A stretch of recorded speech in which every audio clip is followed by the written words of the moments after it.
Baik, di sini saya akan menjelaskan pengertian dan juga jenis-jenis dari hak asasi manusia. Hak asasi manusia adalah hak yang dimiliki oleh setiap individu sejak ia dilahirkan. Hak tersebut bersifat universal dan tidak dapat diganggu-gugat ataupun dicabut oleh siapapun. Nah, jenis-jenis dari hak asasi manusia yaitu yang pertama, hak asasi pribadi. Hak asasi pribadi yang antara lain meliputi hak mengemukakan pendapat, hak memeluk agama, hak beribadah menurut agama masing-masing, dan hak kebebasan berorganisasi atau berserikat. Yang kedua, hak asasi ekonomi. Hak asasi ekonomi yang antara lain meliputi hak memiliki sesuatu, hak membeli dan menjual sesuatu, hak mengadakan sesuatu perjanjian atau kontrak, dan hak memilih pekerjaan. Yang ketiga, hak asasi politik. Hak asasi politik yang antara lain meliputi hak untuk diakui sebagai warga negara yang sederajat, hak untuk ikut serta dalam pemerintahan, hak ikut memilih dan dipilih dalam pemilu, hak mendirikan partai politik, serta hak mengajukan petisi dan kritik atau saran. Yang keempat, hak asasi sosial dan budaya. Hak asasi sosial dan budaya yang antara lain meliputi hak untuk memilih pendidikan, hak mendapatkan pelayanan kesehatan, hak untuk mengembangkan kebudayaan. Yang kelima, hak asasi peradilan. Hak asasi peradilan dan perlindungan hukum seperti hal mendapat perlakuan yang wajar dan adil dalam penggeledahan, penangkapan, peradilan, dan pembelaan hukum. Yang keenam, hak asasi hukum. Hak asasi hukum yakni hak asasi untuk mendapatkan pengayoman dan perlakuan yang sama dalam keadilan hukum dan pemerintahan. Hal ini juga dapat dikenal sebagai hak persamaan hukum.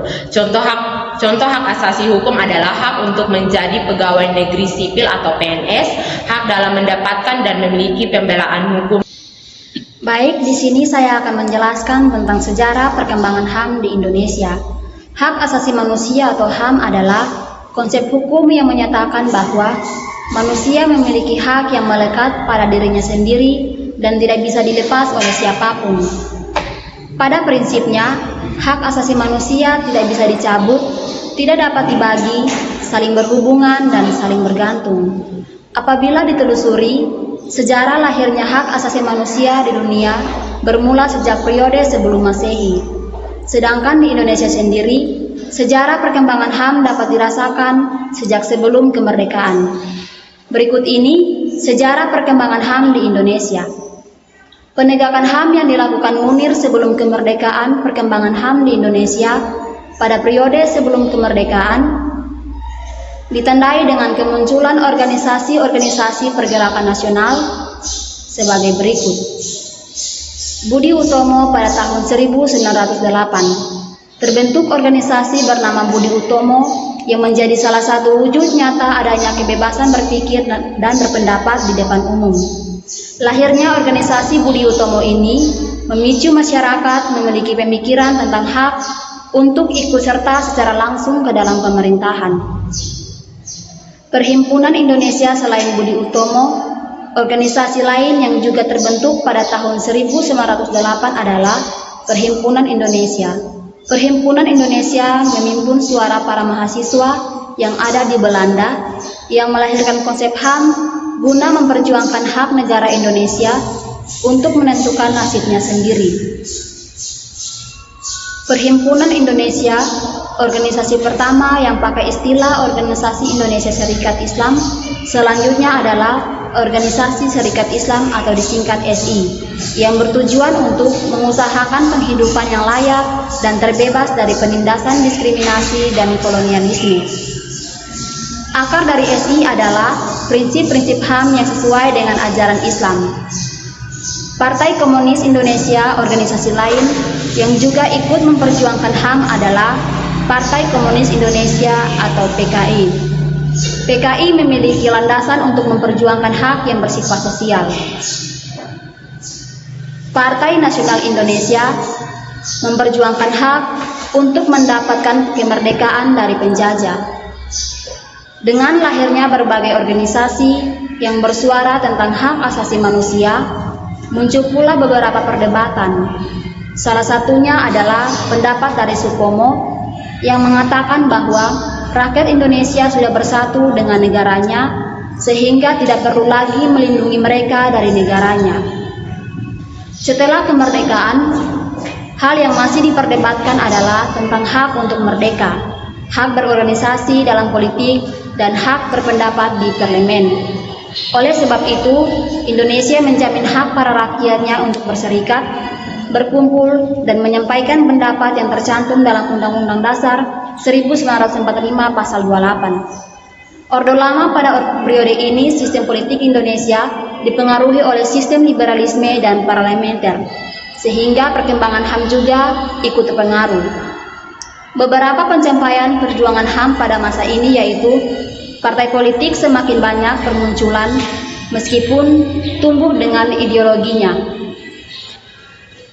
Hak persatuan pada periode ini memiliki kebebasan. Pemilihan umum dilaksanakan secara bebas, jujur, dan demokrasi. Dewan Perwakilan Rakyat menunjukkan hasil kerja yang baik dengan pengawasan dan kontrol yang seimbang. Baik, di sini saya akan menjelaskan prinsip-prinsip dari HAM. Yang pertama yaitu HAM bersifat universal. Hak asasi manusia yang bersifat universal artinya bahwa semua orang di seluruh dunia, tidak peduli apa agamanya, apa warga negaranya, apa bahasanya, apa etnisnya, tanpa memandang identitas politik dan antropologisnya, dan terlepas dari status disabilitasnya, memiliki hak yang sama sebagai manusia. Yang kedua yaitu tak terbagi. Dan akuntabilitas masih perlu ditingkatkan. 7. Penyelesaian konflik sosial, contohnya kasus Papua. Upaya dialog dan kebijakan otonomi khusus di Papua merupakan bagian dari upaya untuk melindungi ketegangan dan pelanggaran HAM di wilayah tersebut. Meskipun efektivitas dan implementasi kebijakan ini masih diperdebatkan. 8. Penggunaan teknologi dan media, contohnya platform atau pelaporan online. Beberapa inisiatif pemerintah dan LSM menyediakan platform online untuk melaporkan pelanggaran HAM yang dibantu meningkatkan aksesibilitas dan respon cepat terhadap kasus-kasus pelanggaran. Meskipun terdapat berbagai upaya dalam penegakan hak asasi manusia, tantangan signifikan masih ada di berbagai sektor. Upaya ini menunjukkan komitmen dan perkembangan, meskipun implementasinya membutuhkan kerja keras berkelanjutan dan keterlibatan berbagai pihak.